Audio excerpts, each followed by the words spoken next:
अल्लाह रब्बुल इज्जत की बारगाह में दुआ है कि मौला तबारक व तआला हमें नमाज में सही तरीके से सजदा करने की तौफीक व रफीक अता फरमाए। प्यारे इस्लामी भाइयों, अगर हम नमाज पढ़ते हैं तो नमाज में हमें सजदा किस तरह से करना चाहिए, सजदा करने का तरीका क्या है, ये तमाम बातें मैं आपको बताने जा रहा हूँ। इसलिए कि बहुत ऐसे मुसलमानों को देखा जाता है कि जब सजदा में वो जाते हैं तो टकाटक इस तरह से सजदा किया करते हैं। किसी का पेशानी सही से जमीन पर नहीं टिकता, किसी की नाक जो है जमीन से नहीं लग पाती और वो समझते हैं कि हमारा सजदा मुकम्मल हो गया। अगर आप इस तरह के सजदे करते हो तो आप अपने अंदर सुधार लाइए, वरना आपकी नमाज मुकम्मल नहीं हो सकती है।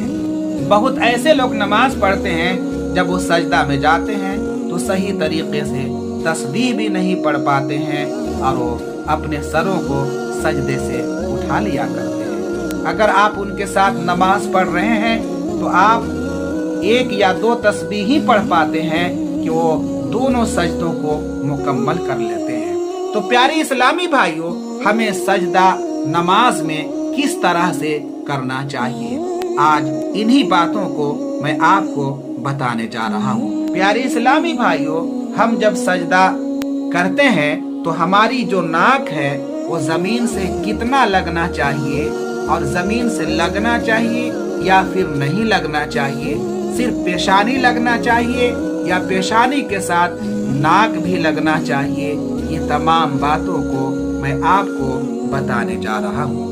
और अगर सजदे में नाक जमीन से नहीं लगाते हैं, जितना नाक को जमीन से लगाने का हुक्म है, अगर हम उतना नहीं लगाते हैं तो हमारी नमाज होती है या फिर हमारी नमाज नहीं होती है। तो प्यारे इस्लामी भाइयों, सजदा में नाक जमीन पर लगाकर हड्डी तक दबाना वाजिब है। सजदा में नाक जमीन पर लगाकर हड्डी तक दबाना वाजिब है, यानी इस तरह से आप अगर नाक को दबाएंगे तो जहां से हड्डी का एहसास आपको होता है कि यहाँ से हड्डी की शुरुआत होती है, तो वहां तक जमीन में दबाना आपके लिए वाजिब है। अगर आप यहाँ तक नाक को सजदे की हालत में नहीं दबाते हैं पेशानी के साथ साथ, तो आपकी नमाज नहीं होती है। बहुत से लोगों को देखा गया है कि पेशानी तो उनका जमीन से लग जाता है, लेकिन उनका नाक जो है जमीन से नहीं लग पाता है।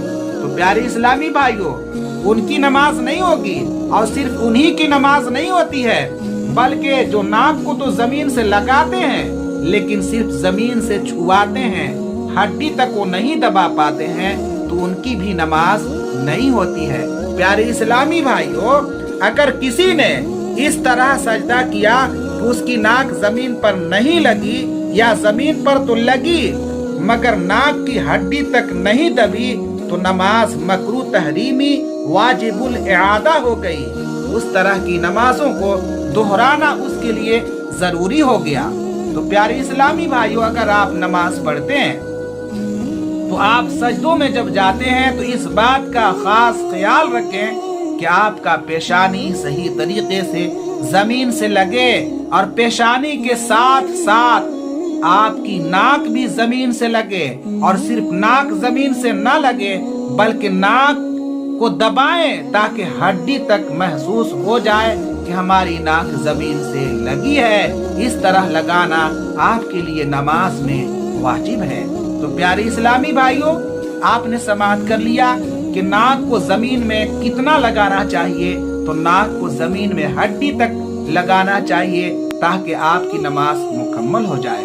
अल्लाह रब्बुल इज्जत की बारगाह में दुआ है कि मौला तबारक व तआला हमें नमाज में सही तरीके से सजदा करने की तौफीक व रफीक अता फरमाए।